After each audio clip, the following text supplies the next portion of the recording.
All right, 12:02 it is. We are still expecting more participants and more experts, but that's the fun of a live webinar. I've navigated us over here to the main presentation area. I'm going to turn on my camera now. Hello, everybody. This is Ross with the Law Library. Very glad that you're here. Today, we're doing a Q&A session on landlord-tenant law. This is the third entry in what I'm calling the office hours template, where instead of me talking substantively for an hour with Q&A at the end, it's all Q&A. Y'all have submitted some great questions in advance. There's so many that I'm eager to get going started. So today, I'm Awesome from the Law Library. Today, we also have attorney Travis Eller, who's joined us. We also have another local attorney, April Benson. We have Edmund Witter, an attorney and the head of the Housing Justice Project, part of King County. And there's a last secret guest who has yet to attend, but I'll announce him when he appears. A little bit about the law library. We're located here in the Seattle courthouse and also down in the Kent courthouse in King County. You can email us questions if you're looking for resources. We have an eviction kit that we sell for landlords that has all the forms that you need for an eviction, as well as great instructions on how to navigate the process. But evictions and landlord-tenant law is kind of nebulous and hard to grab a hold of, so that's the reason for the hour today. One last piece of housekeeping. This is being recorded, so our goal is to get this onto our website in hopefully a week or two and have it time-stamped with the questions so that if you're looking for a particular question, you can find it. Lastly, I'll also say that our goal for this hour is to provide legal information, not legal advice. Y'all submitted some great questions. I've had to generalize some of them and make them less specific, so they're more applicable to other people as well as to avoid practice of law type issues. So without further ado, we do have a lot of questions. I think we have 20 questions submitted.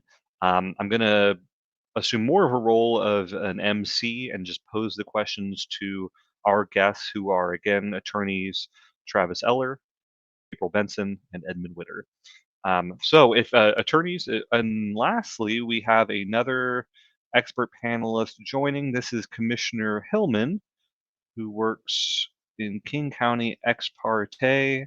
Just promoted you to a presenter status, Commissioner Hillman, so you should have an option to turn on your microphone in the upper left-hand corner. Once that microphone is green, your mic is on.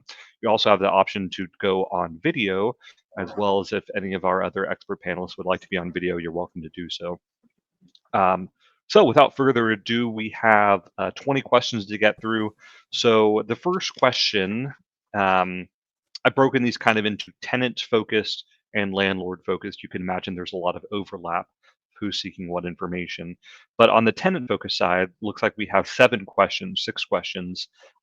First question is, what laws govern rent increases in Washington? What about certain municipalities like Seattle or Spokane? Or how does that work? I believe it's all controlled by the state, and the state law prohibits at this point rent control, if that's the question.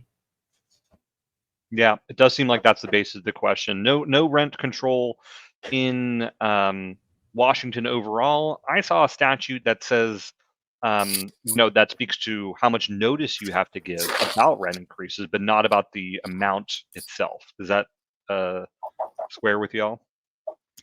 Yeah, I think that's correct.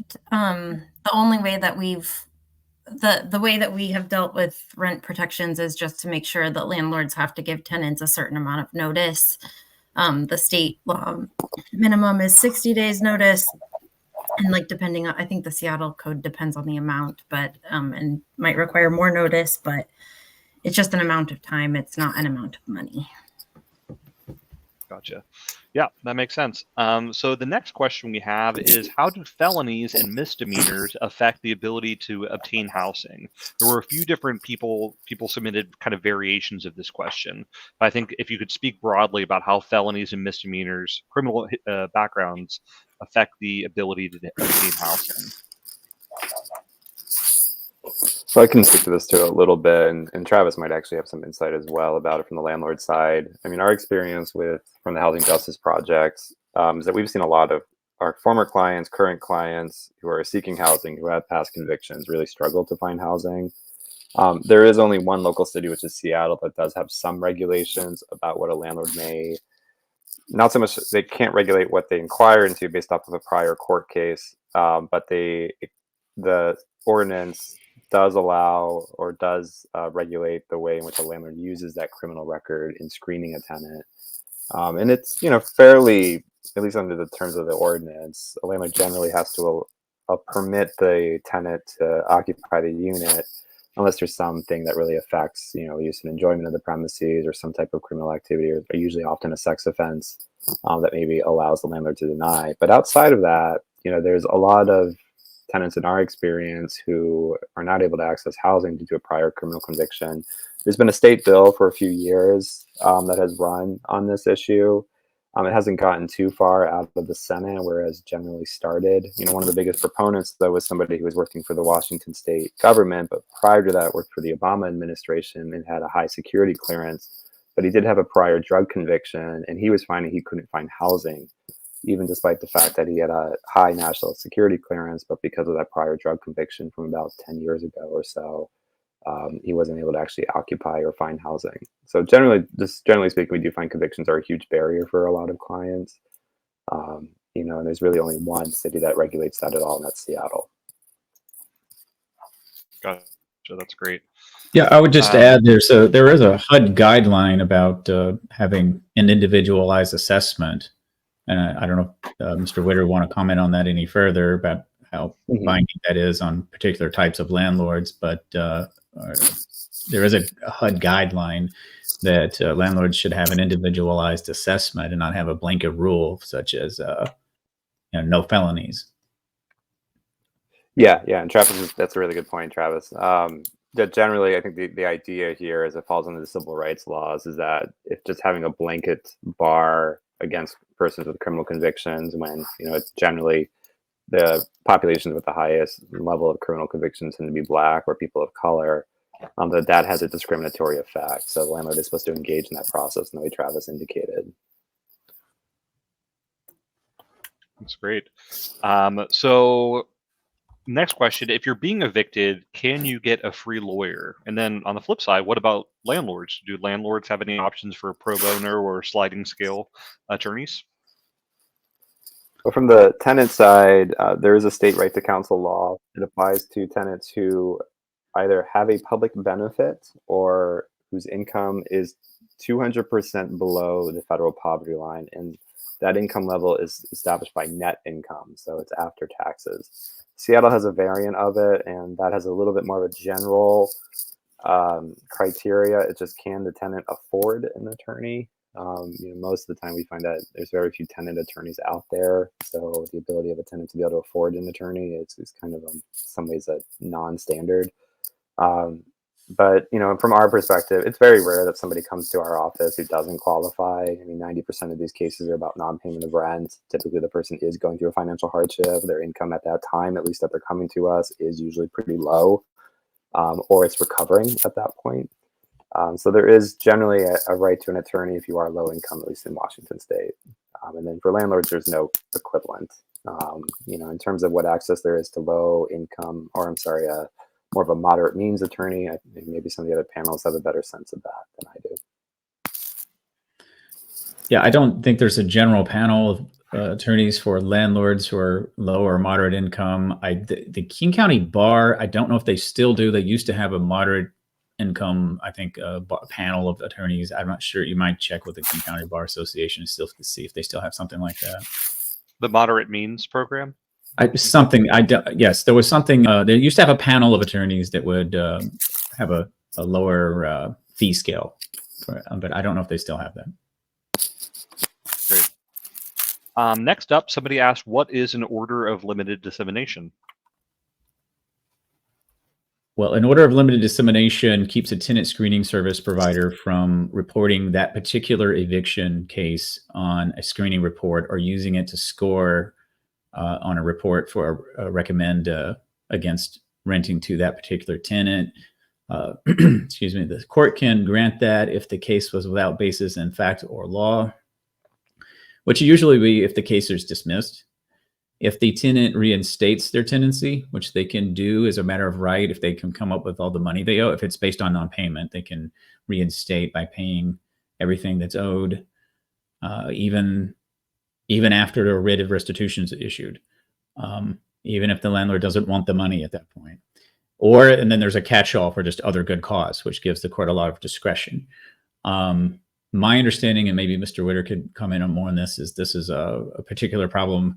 Even if you have an order of limited dissemination, if there's a monetary judgment, is my understanding that that's a problem with tenants and screening because it shows up in credit reports. But Mr. Witter would probably be better informed on that.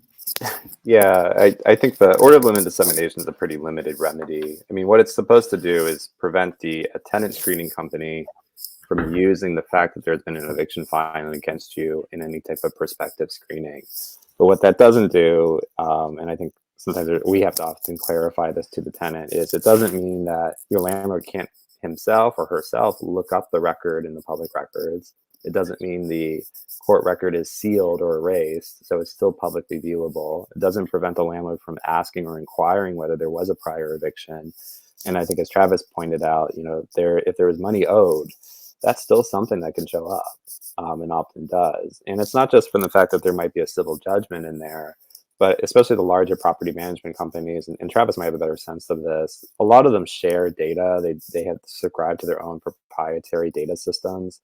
And so we get calls from a tenant who rented from a place in Seattle, fell behind on the rent, and they moved out. And then they moved to Georgia, and they're saying, hey, I'm being told that, I had a really bad payment history in Seattle, or I was behind, or I owe money to my Seattle landlord, and now I can't find an apartment. It's been years since then. And what's coming up is it's not just the credit reporting agencies that are coming through, but some of those shared internal data systems that they keep. It's particularly larger, more kind of corporate back or management offices tend to do that. And that's something that we've seen come up a lot more in the last 10 to 15 years. Another kind of tenant-focused question is, what type of notice is required if a landlord needs to enter your unit? You want to handle this, Travis, or you want me to? Oh, I can. Okay. Yeah. 48 hours notice generally to inspect or repair, 24 hours to exhibit. There's language in the statute. If it's an emergency, no notice may be required, and I would just caution more generally under the Residential Landlord Tenant Act, there is a duty of good faith. So whether we're talking about inspecting or any other obligations by landlords or tenants, there's a duty of good faith. So there's an expectation to be reasonable here. Just because you can give 48 hours notice, you can't give 40 hours notice and come in on Thanksgiving Day, say, as an easy example. If either the landlord or the tenant is violating this rule about inspection, then there are penalties in the statute of $100 per violation after one written notice. And that's if anybody wants to look it up, that's RCW 59.18.150. Yep. One thing that I was wondering about, there's a good resource for this on the website, Washington Law Help, which we rely on a lot at the law library. And they have a whole page talking about this. And it talks about how tenants could refuse entry, but then you also have to be reasonable. I was wondering if y'all could speak about how to, this kind of fine line between you're able to refuse a request, but you also have to be reasonable. I don't know what like the other practitioners here experience. I find this one of the hardest issues to deal with in like the landlord-tenant relationship that comes up a lot. I've seen both sides be unreasonable in ways that just seem like they're not working together. But it's a really fuzzy concept. I think it's a really close call. Sometimes you have one side just being like, it's just being, sometimes landlords being aggressive about entry. Sometimes the tenant is being unreasonable about entry or requiring terms of entry that may be unreasonable. And ultimately, there's oftentimes a very good reason to come in. Sometimes it might be a repair issue, but the way maybe the repair was being done, or there's a bad history. We get a lot. Sometimes we'll have times where the tenant doesn't want maybe just the repairman to come in because they break a lot of things, and there's a history of that. On the other hand, though, it's like if we got to fix that broken pipe, how exactly do we sort of facilitate that process in a productive way? It's definitely a lot of contention. I find it's very contentious between the landlord and tenant when this comes up. But it's something that there's not a lot of guidance, at least in case law, as far as I know, about what that means, and because again, it's just a pretty messy issue, I think, in most of the time. Yeah. Speaking of kind of a fuzzy issue, this question came in, I think, earlier today or yesterday, but I've never heard of it at the law library, and so I wanted to pose it in this hour. Someone asked, can landlords make a profit off of utility billing? And then as a follow-up, if that's not possible, is there a remedy, if it's being done illegally? Well, in general, setting Seattle aside for a moment, there's no landlords don't have to charge dollar for dollar what the utility rate is. So for example, some leases have a flat rate and both parties have a certain amount of risk there, where let's say it's $200 a month flat rate for utilities. In 1 month, the tenant goes on a vacation and then they come back and it's maybe mild weather. And so that month they're way under, and the next month the usage might be over. So if there's a flat rate, the landlord might come ahead 1 month and behind the next. There is this third-party billing ordinance in Seattle, and one of the rules is if it applies to if there are, I believe it's more than 3 units, and the billing for the tenants in the aggregate can't be more than the total utilities for the building. So added up, the billing can't be more than the utilities were for the building. I don't know if Mr. Witter has anything to add on that.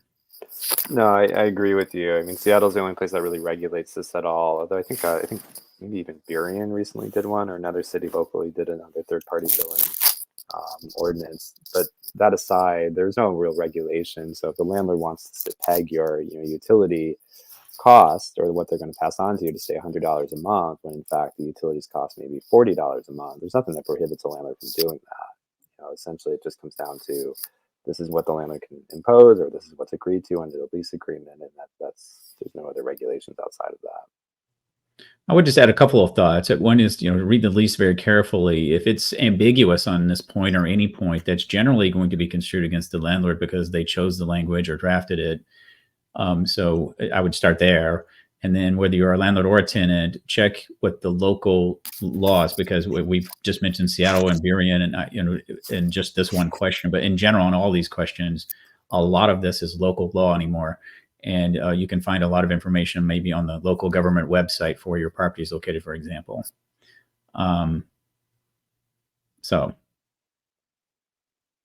Great. So a good segue now into questions that I think are more landlord focused, just the way that the hour is organized.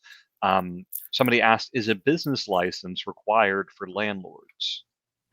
That would depend on local law. In some places it is required, or you will have to register as the landlord. You have to register your property for inspection. And some localities have very strict laws about this, where if you don't have your property licensed, properly licensed and or registered for inspection, you can't issue an eviction notice. It's void from the beginning. You'll have to start over. Again, just check local government websites or consult with an attorney, but just to name a few that require licensing, and how that plays into the eviction process and whether it's strictly required before you can serve an eviction notice will vary a great deal by local law. But Auburn, Burien, Seattle, SeaTac, Tukwila, Federal Way, Renton, just to name a few, have some requirements along these lines. And I know Seattle specifically, it used to be that in Seattle, the local ordinance said if the landlord comes to court and they didn't get their property registered for inspection, then they could ask for a continuance. And that was changed. And now it's just, you have to have this before you can issue the notice. So a notice to pay rent or vacate or any of the other similar notices. And you just have to look it up by locality. Some other places still have the old Seattle language that allows the landlord to ask for a continuance, but it would depend on your local law, and you really need to check the local law. Great. So on the eviction page, somebody asked if a tenant doesn't respond to the 14-day notice to pay rent or vacate, what happens next? If they Well, don't, go ahead. well, I was just going to say, it depends on if there are a requirement. If any of the rent was due before April of this year, you will need to do a repayment plan before you can do a notice to pay rent or vacate. But the more general answer would, the next step in the process is service of a summons and a complaint. And then it would depend on what the tenant does or doesn't do. If they do not respond, you can file a motion for default with the court. If they do respond, which doesn't take much, they could just send something to you saying, "I'm responding to the summons, signed Joe Tenant."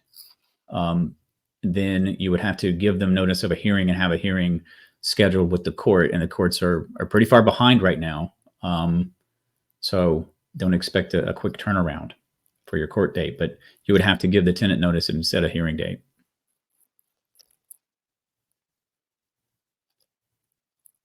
Anything else, y'all? Nothing to add. That's perfect. Great. So somebody asked, it was kind of an involved question, but I think it gets at a good concept. It sounds like they're trying to sell, I think it was a condo, they're trying to sell their property, and they asked, can I evict the tenant? To me, from my understanding, not a lawyer, this also gets at, in Seattle, what's known as a just cause eviction. So I was hoping that y'all could talk about that question. I need to sell my property, can I evict somebody? And then maybe lay up, what are just cause evictions? Well, there's just cause is required by now by state law as well. There RCW 59-18-650 lists all subpart 2 lists all the causes. Intent to sell is just cause under both Seattle. We're talking specifically about Seattle as well as state law. It requires generally a 90-day notice. There's sometimes some confusion. People think they can break their tenant's lease early with a 90-day notice. That's not true anywhere. It's never been true. If the tenant has a contract, you've already given them contractual rights to be there through the end of that term. So if it's a 12-month term, for example, if you can serve the notice, but it would have to terminate the tenancy at the end of the lease term, not 90 days out. State law is silent about whether the 90 days needs to be the end of a rental period, which would typically be a calendar month, or not. Seattle specifically, and some other jurisdictions by local law, specifies that it has to be either the last day of a lease term, which would be true under state law or local law, or the last day of a rental period, which would typically be a calendar month, unless you have another rental period defined in your lease. If it's a condo unit, I would suggest you get some private legal advice, because that's a little bit beyond the scope of a webinar. There's some quirks in how the term in the Seattle and the state law, rather, is single family residence. And it has a definition that's beyond a single family home, a house, but whether or not it includes a condo is not a model of clarity. And the same could be said for, quote, single family dwelling unit under Seattle law. And there are constitutional arguments you could make about your right to sell and whether you have a right to have your property vacant to do that. But challenging a law on constitutional grounds is a very heavy lift. I mean, you have to give the particular government entities notice. They have a right to have a say in when the court rules on the constitutionality of their laws, and it's a pretty heavy lift if you're going to go down that avenue. But if it's a condo unit, I would suggest get legal advice before you serve any sort of notice. I would always say that, but especially if it's a condo unit. Okay, next up, I think we're doing well on time, by the way. 20-something questions. I think we're doing good. But somebody asked, is the ERPP, is that still mandatory in Washington? No, it ended, I think, on June 30th. Right. And I would just add, don't confuse that with the repayment plan requirement. They're two different things.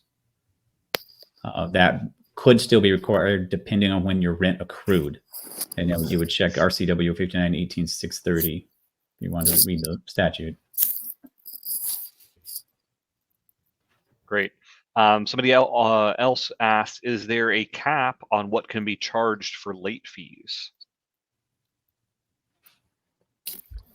Well, under state law, there's not a cap, so to speak, but you cannot charge late fees until it's due after 5 days. But there's a lot of local variance on this. So, for example, Seattle has a $10 late fee cap. Burien has a $10 late fee cap, and Auburn as well. And then a couple other cities in King County area also have their own caps. I think Redmond's like 1.5%. King County for unincorporated parts is 1.5.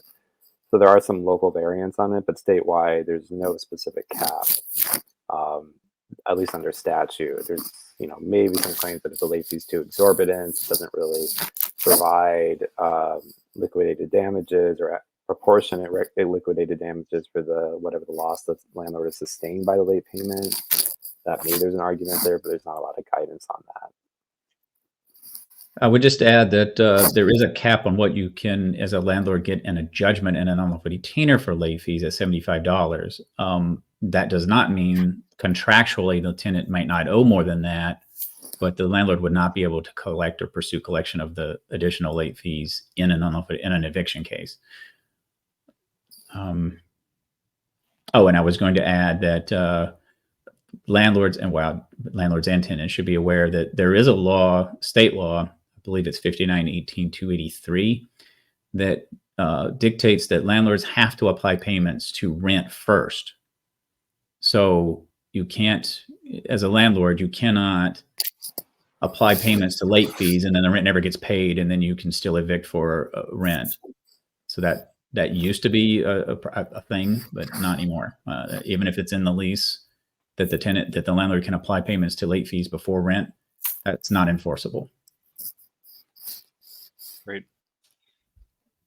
Here's an interesting question. How are evictions handled when it comes to non-payment of rent for 2 or more roommates, right? So your rent is $1,000 per month. They're both not paying. Eviction case against 2 people, are they joined? We don't really see this in the law library, so this is very interesting to me. I guess what it means, it depends on what you mean by roommates. If it's one lease or rental agreement, whether it's written or oral, and they're just paying, to use the hypothetical, $1,000 a month for renting one house or one apartment, and they're just jointly renting it, and the landlord, under the terms of the contract, doesn't care who comes up with it or how much each person comes up with, or that's between them. That's one eviction. That's one tenancy. So all names would go on the notices, which have to be served in strict compliance with statute. You have to serve it right. And even if they receive the notice, if you emailed it or something, that's not going to work. There are very strict rules about how you serve the notice, but all the names would be on all the predicate notices and pleadings.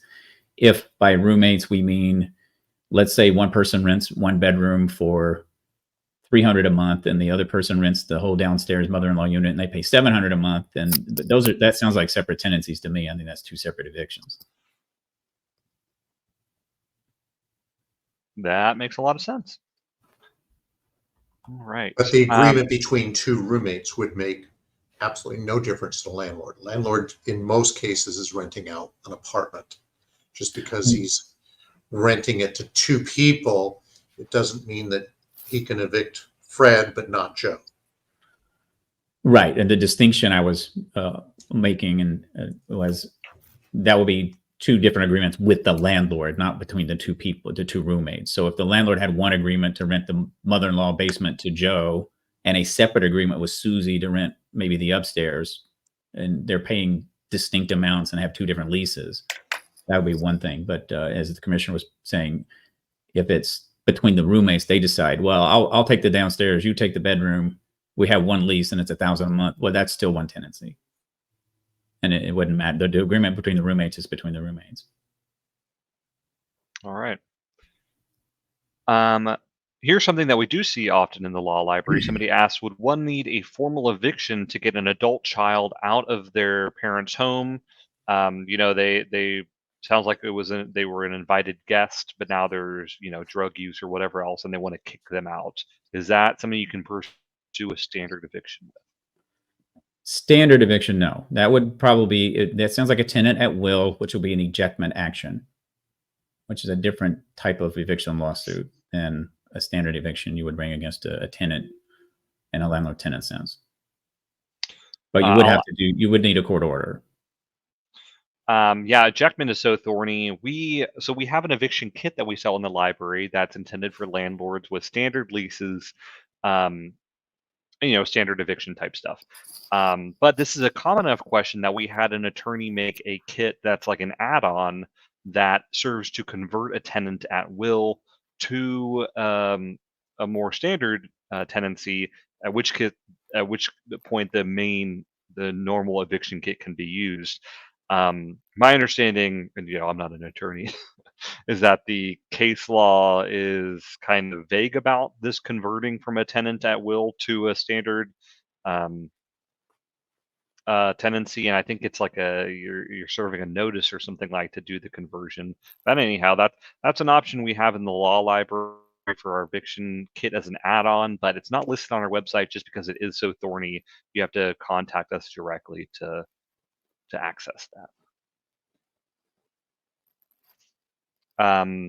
But yeah, so invited guest, when we hear that in the law library, invited guest sounds like tenant at will. Someone else asked, so they have an unwanted house guest that they want to get rid of, and they asked some questions, including what about shutting off utilities such as water? What about shutting off utilities such as Wi-Fi? And then can you change the locks to get rid of this unwanted house guest? To me, that sounds again like a tenancy at will, and you probably need an ejectment action, but I would not recommend shutting off utilities or changing the locks without a court order. I'm curious if the other practitioners have thoughts about the Wi-Fi. I think you probably could turn that off if you wanted to, but I would just also urge anyone with a situation like this to remember other practical solutions before necessarily going the path of ejectment, like just talking with the guest about that you're thinking about going through a court process, or asking if they can pay rent, may be enough to get things moving. I would just add that over the years, we've occasionally had someone call us after the fact when they tried to do something like this, and law enforcement told the person who was locked out that they could kick a door down or break in if they wanted. They wouldn't be arrested because that's their residence. Now, I mean, if it was just an overnight guest, that's one thing. But if it's somebody who's been there a long time and it's clearly lived there, we've had phone calls over the years, occasionally from time to time, when somebody calls us after the fact and thought they could lock somebody out and found out it's not that simple. They probably should be going to court, getting a court order and a proper process. Also, I've heard from clients that they've been threatened by municipalities occasionally that they're going to be fined if they have someone living in a property that they own who doesn't have power or water or essential services. And the local government may not care much why they don't have it. It's just not up to code. They have somebody not up to code who's living in a property with no power, no heat in the winter, or water service or something like that. Then the owner may face civil fines. Yeah, I would add to that. I agree with Travis. Like from a practical standpoint, there's a lot of ramifications with local law enforcement, city code issues. A lot of this, I think, like with the Wi-Fi issue, is generally there's an old statute which is the forcible detainer law.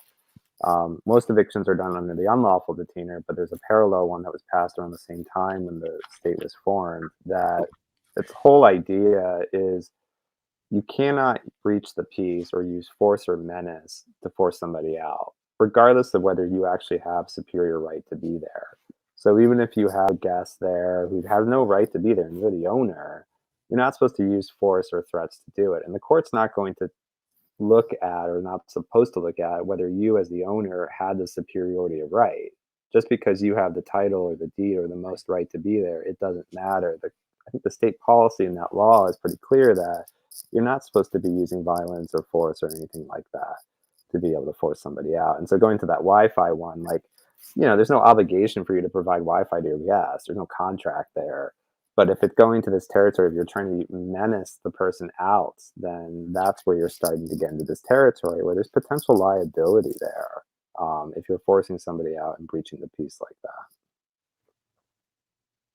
So somebody Yeah. asked in the chat right now, what was that law? I think they were referring to the forcible detainer section. I'm seeing 59.12. Does that sound correct to y'all? It's one of the subparts of 5912. Maybe Mr. Witter has the exact site. 020, 5912.020. Perfect. I'll put that into the chat there. Yeah, I agree with everything Mr. Witter just said. I would just add, in some circumstances, you might be able to get a domestic protection order, domestic violence protection order, even if you're not related, if you're living in the same household. If that's an issue, you might be able to get a protection order, and you wouldn't be dealing with an eviction process, technically speaking. And in some situations, you might be able to get a vulnerable adult order. But unless something like that's applicable, then I agree with Mr. Witter. You're going to need to go through either a forcible detainer process, an ejectment, but some formal court process and get a court order. So I think we're doing good enough on time. I'm going to interject my own question here. We get this kind of question a lot in the law library, and oftentimes people will talk about people in terms of squatting and squatters. And so there is some form, I think like 4 years ago, I don't know if it was King County or where we got this from, but on the law library website, there's a notice that you can give that should say, you know, I verify that these are squatters, that they don't have a tenancy or whatever, and that after that, law enforcement should respect it and eject the squatters. What we hear often, though, is that even if people are, you know, they could be holding the definition, I am a squatter under, you know, X, Y, and Z, that law enforcement is saying, no, you have to do an ejectment, or no, you have to evict them, even if there's no, you know, lease agreement or whatever. Law enforcement is saying you have to evict them, in those words. What are y'all's thoughts on this? Do you think that kind of these notice to squatters and ejecting squatters can be done easily, or does it more often than not devolve into ejectment and such actions? Well, I don't know who wants to tackle that one. In my experience, if it's at all a gray area, law enforcement is not going to touch it. They're going to want to see a court order. So I don't know that that's so simple that you can just fill out a form with law enforcement and they're going to come running. I'd be very surprised. There is a trespass notice if they really just crawled in a window. Yep, I just pulled that up under 5912.030.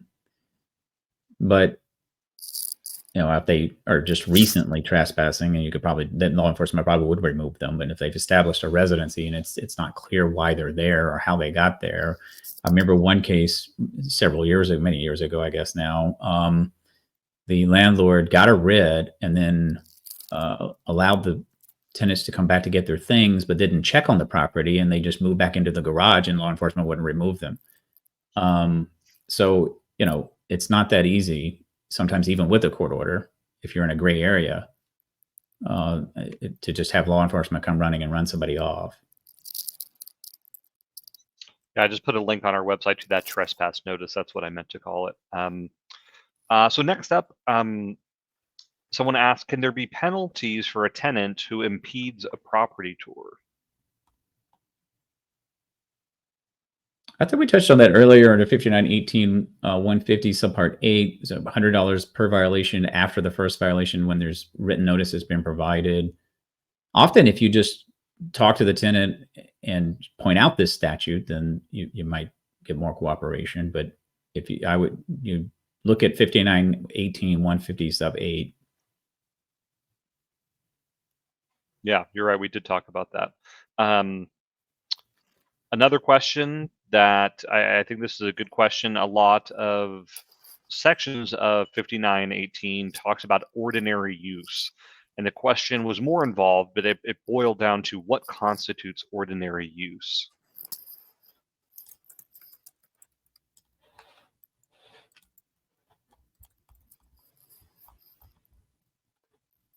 Is this like in the context of like a security deposit, or yeah, what's specific? Yeah, we're kind of getting into security deposit territory. I should have mentioned that.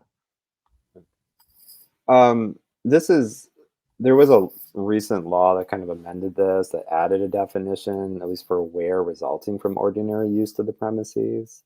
So there was something that was added to the definition of it. I don't honestly think it's that helpful in really kind of guiding a lot.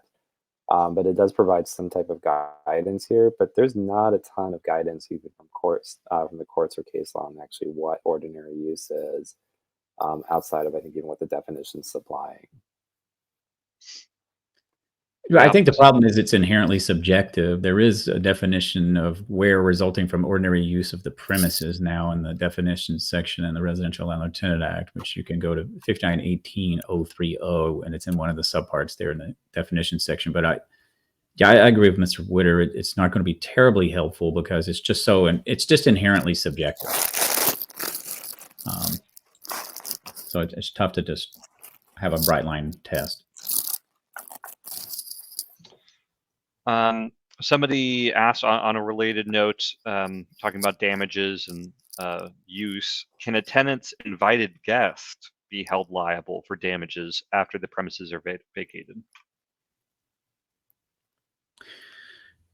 It seems to me if they're not bound by contract to return the property in a particular condition, accepting normal wear and tear, you're going to have a hard time then having some guest that's doesn't have privity of contract with the owner or the landlord to be liable, unless maybe you can prove they broke something without resort to hearsay or inadmissible evidence. I mean, if you saw a guest who's not a tenant and not financially responsible under the lease contract throw a baseball through the window when they were playing ball in the yard or something, then, well, yeah, they broke the window. They have to pay for the window. But otherwise, I think you'd have to have some direct proof of causation. Otherwise, I don't know that someone who's not financially responsible, let's say for the rent, and didn't sign a lease, would have any contractual or duties or any statutory duties to return the premises in a good condition.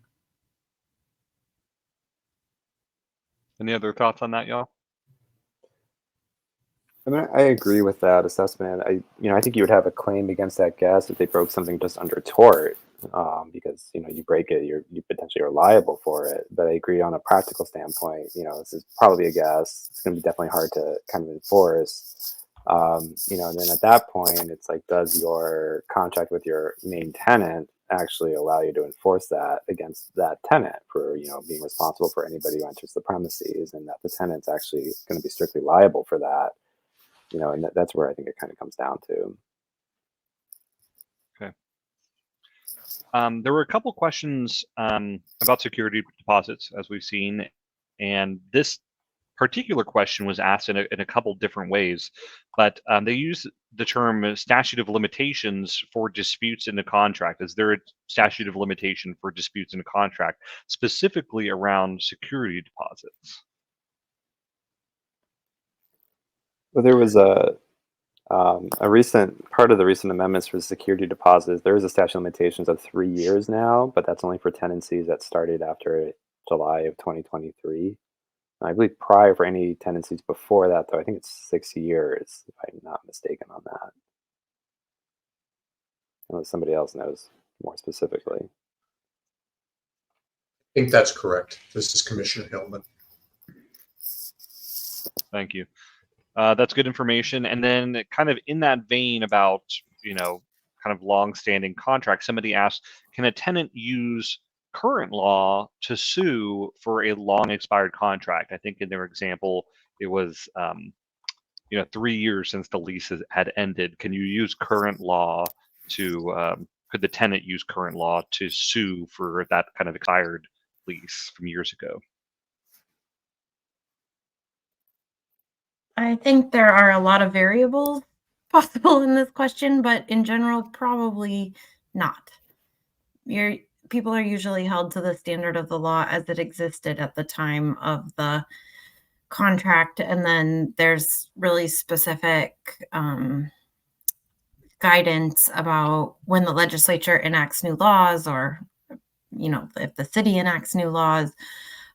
If that law itself does not say it's retroactive, then it's going to be hard to argue that it should be. Usually the legislature has to be explicit in talking about how a law could apply retroactively. But this would be a great question for your specific circumstances to ask an attorney. Yeah, that sent me down a rabbit hole yesterday, researching just the retroactivity of the law, and it is interesting how, like, the security deposit, once it says starting on this date, it'll be 3 years. But for a lot of laws, that's not the case. Interesting to this law librarian. And lastly, in terms of what was submitted in advance, and I see there are some in the chat here, somebody asked, can a tenant change the locks and then not provide keys to the landlord? And then if that's an issue, are there consequences for doing so?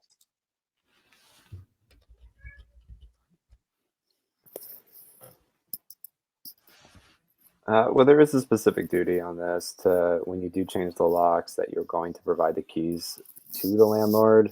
We most often see it in domestic violence issues where somebody is changing the locks due to, maybe a previous domestic member having access to the apartment, and there is a duty to do that.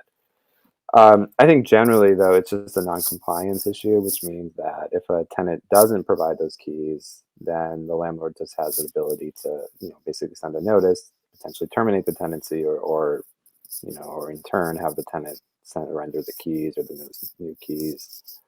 So there is a way for the landlord to enforce it. It's definitely a breach of contract most of the time in our experience. Whether the landlord wants to go all the way to eviction or just treat it as a civil matter, it's up to the landlord. Yeah, I saw one specific statute in 59.18. It's what I saw was 5.575. It was talking specifically about if someone is a victim of sexual assault, stalking, or harassment, they can change the locks, and then there's a prescribed, that they have to notify, and then they have to give keys in a certain timeline. But that's a very specific situation, which this question I think was speaking more generally about. Glad to have gone through these questions. I see there's a number in the chat still. We have 11 minutes on the clock, so let's see what we can get through. Oh, somebody had said type out presenters' names for reference for us. Hard to tell who's who. That is a great point. I wish I would have done that sooner. How do I type? Actually, Ross, I responded to the whole group with the names of all the speakers. Oh, super. Thanks, Sean. That's my coworker, Sean, who's silently making this a better experience for all of us. Somebody asked, can a landlord use the threat of rent increase after the tenant reports harassment by other tenants?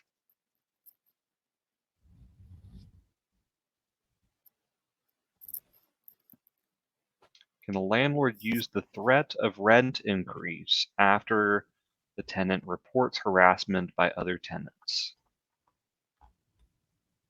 Just to clarify the question, so the tenant reports harassment by other tenants against the tenant, and then the landlord increases the rent of the tenant who reported, or the tenants that are reportedly harassing? It's a good question. I'm going to scroll down, and maybe the person who asked that, no follow-up. Maybe if you could clarify the question in the chat and rephrase about which tenant is which, we'll come back to that question. Somebody else had said, I thought we had to offer squatters an application and a lease if they qualified under our criteria as part of the new just cause laws. Is that correct? I think what they may be referring to is a subpart of 59.18.650, where if somebody has co-resided with the original tenant and the original tenant left for some reason other than an eviction notice or some process by the landlord, then you would have to offer that co-resident an opportunity to join the tenancy. And you use the same. There's a roommate ordinance in Seattle as well, but under state law, it would be if the co-resident has co-resided with the original tenant for at least 6 months, and the original tenant has moved out. You may, as a landlord, you may have a tough time proving how long the co-resident's been there, when it's less than 6 months or more than 6 months. We did have a case in our office a few years ago where the original tenant, and this was relevant under local law in that case, the original tenant wasn't there 6 months, so we knew the new tenant wasn't there for the requisite amount of time. But in most situations, the landlord may have a tough time knowing how long the person's been there. But if they've been there at least 6 months with the original tenant, and the original tenant left for some reason other than the landlord's legal action to evict them, then the landlord has to offer that co-resident an opportunity to join the tenancy. Somebody else asked, could we talk about notice of abandonment, such as real life experience, any specific length of time we need to provide to tenant?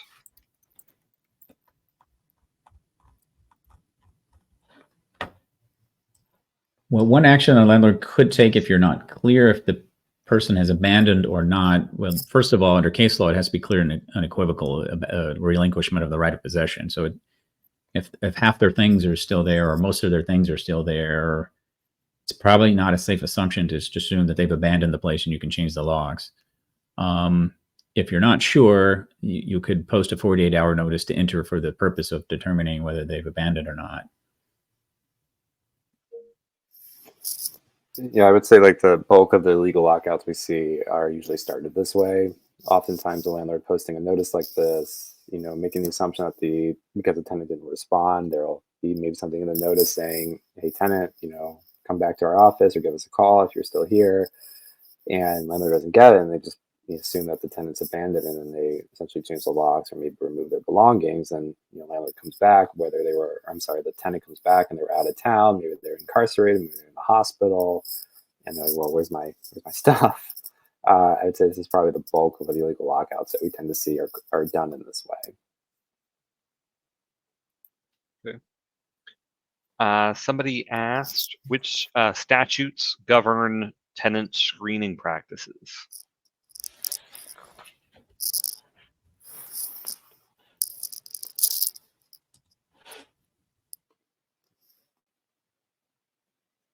Well, from state law perspective, there's like 5918, 257.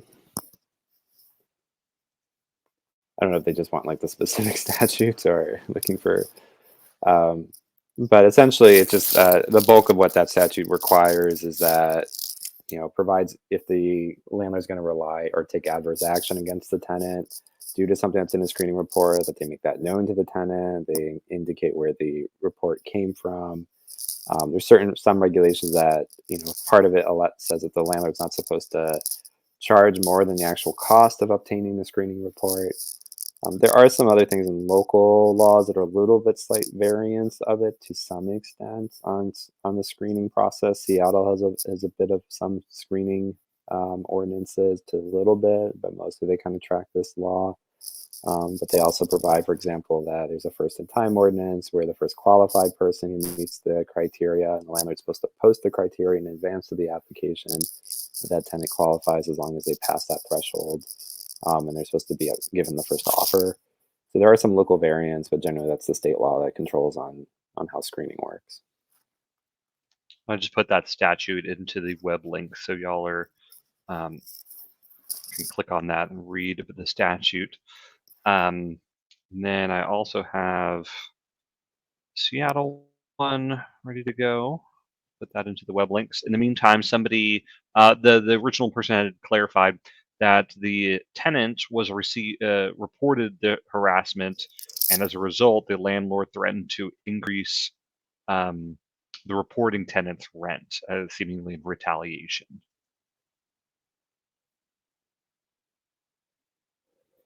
Well, there is a retaliation or an anti-retaliation law under state law that says, if there is a complaint either about a habitability issue or another thing that implicates some rights that the tenant has under the RLTA to the landlord, that the landlord's not supposed to take retaliatory action, which may include a rent increase. I would say from a practical standpoint, I have never seen this statute used effectively. It's just not clear about what it actually means in the long term. So even if you had a finding by a court that says, yes, this is a retaliatory rent increase against the tenant, landlord, you should not have done that. Long term, it's hard to say what that actually means, because the statute doesn't say the landlord's prohibited from raising your rent after a complaint for so long or something along those lines. It has some evidentiary presumptions, but not overly helpful in telling you, yes, maybe you can get out of this rent increase. What is it going to do long term? I think it's a weak statute in the issue it's trying to resolve from just a practical standpoint, but there is at least a rule that says the landlord's not supposed to do that. But in terms of what that means long term for the tenancy and when the landlord can raise the rent, the statute's just not clear on that. That's great. Then somebody asked, are there resources or statutes available to people who have recently been evicted and they're unable to locate housing due to the eviction? What kind of resources are out there for people? In terms of, if the eviction record itself, if that's what's prohibiting you, you can seek an order of limited dissemination. But in my experience, that's not usually, the eviction record itself is not the biggest problem that a tenant's usually trying to overcome. Oftentimes it might be, it's usually more of rent or cost owed to the prior landlord that's kind of inhibiting their ability to find housing. So at that point, it's about trying to find local resources. The only place that really kind of brings all those together is 211 or coordinated entry as part of the regional access points. But to what extent they're providing services or what kind of services they can provide really varies almost by the week. It's really hard to, it's a very difficult social services system to navigate here in the region because it just has so many players, very decentralized to the point where it's like finding a needle in the haystack. And oftentimes there might be a person out there who can help you with your need, but it's hard to kind of cut through all the red tape and a lot of the layers that are involved in it. I could go on for a long time about my problems with the way the county handles homelessness here, but I think this is sort of coordinated entry and 211 are really the best resources. But I will grant that even they are pretty limited in what they know at any given time because there's so many players, so many contracts, so much information going through, and it's really hard to know exactly who's the right person at any given point in time. Perfect. I think that's great. This is a good question. We have 1 minute left. So if you're able to stay on, folks, looks like we have 2 more questions left. But of course, if you have to go, thank you for joining. Somebody asked, when the lease is ended and then the tenant has not notified the landlord that they have vacated, can the landlord assume that the property left behind has been abandoned and can it be disposed of?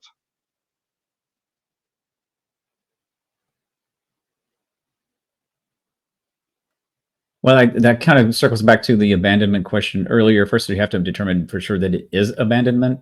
But then if you think that the property has been, or the tenancy has been abandoned, there's a specific statute about storing the property. You have to give notice, and it depends on the nature of the property. If it's personal papers and keepsakes, there's a different set of rules, but you have to give notice and store the property. If you don't give notice, then you might face some liability. All right. And to round it out, one final question. Is there any significance to renting to an adult family member with no other tenants in the home at below market rate rent? I'm not sure what kind of significance we're talking about, but